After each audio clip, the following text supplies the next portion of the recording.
નમસ્કાર, આપ જોઈ રહ્યા છો ઇન્ડિયા ન્યૂઝ ગુજરાત અને હું છું આપની સાથે હિના.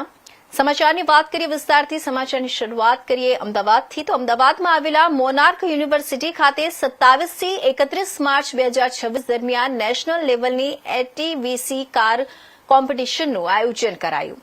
આ કોમ્પિટિશન અમદાવાદમાં પ્રથમવાર આયોજન કરવામાં આવી. આ કોમ્પિટિશનમાં સમગ્ર ભારતમાંથી 75 જેટલી એન્જિનિયરિંગના વિદ્યાર્થીઓની ટીમ આવી, જેમણે જાતે બનાવેલા એટીવી કાર અહીં પરફોર્મ કરવામાં આવી. અહીં પેટ્રોલ, ઈવી અને હાઇડ્રોજન કાર પરફોર્મ કરવામાં આવી, જેમાં 2000 જેટલા વિદ્યાર્થીઓએ ભાગ લીધો છે. ભારતના અલગ અલગ રાજ્યના વિદ્યાર્થીઓની વાત છે. પ્રેક્ટિસ, નોલેજ વધારવાનું અને એક સારી કોમ્પિટિશન ક્રિએટ કરવાનું છે. ઇવેન્ટમાં 2000 કરતાં પણ વધારે વિદ્યાર્થીઓએ ભાગ લીધો હતો.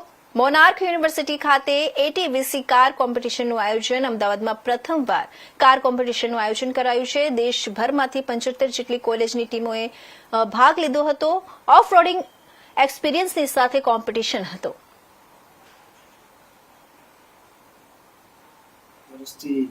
યુનિવર્સિટીમાં કામ કરી રહ્યો છું અને હું જોઈ રહ્યો છું કે છોકરાઓને થિયરી નોલેજ તો મળી રહ્યું છે, પણ પ્રેક્ટિકલ નોલેજ નથી મળી રહ્યું. તો મેં ભાવિનભાઈ સાથે મળીને મેં એવું કીધું કે ભાઈ તમે એટીવીસી કરાવી રહ્યા છો, તો મારા બી આમાં ઇન્ટરેસ્ટ છે કે છોકરાઓને થિયરી પ્લસ પ્રેક્ટિકલ નોલેજ મળી.